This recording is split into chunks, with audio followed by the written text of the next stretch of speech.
Greetings, this is the latest from Mckoys News Center. Keefe D's interview.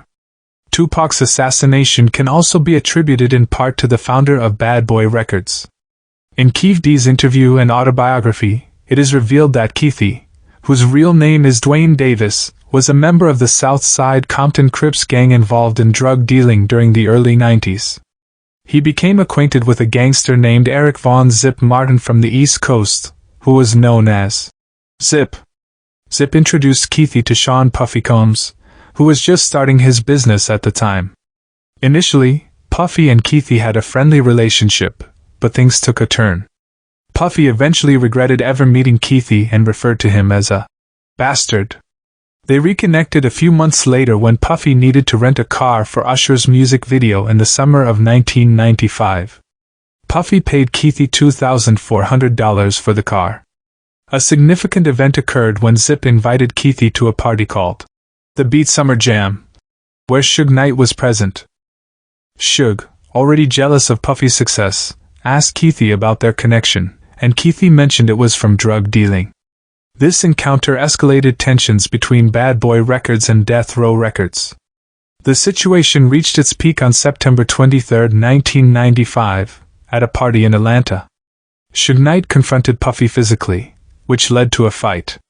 This altercation ultimately resulted in the murder of Suge Knight's close friend, Big Jake. The feud escalated when Puffy called Zip, who put Keefe on the line and mentioned that your boy Big CO was causing trouble.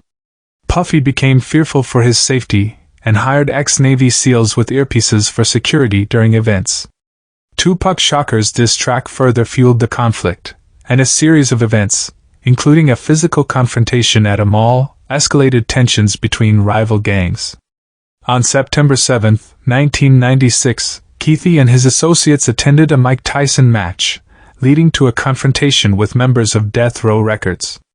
This encounter eventually led to the infamous altercation in which Tupac was fatally wounded.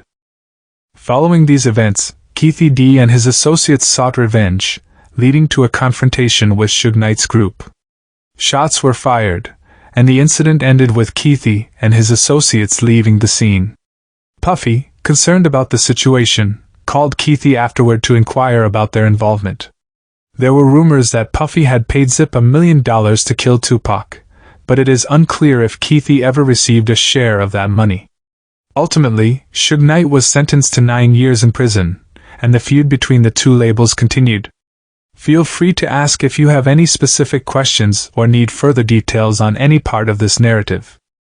Subscribe to Mckoys News for breaking news and updates.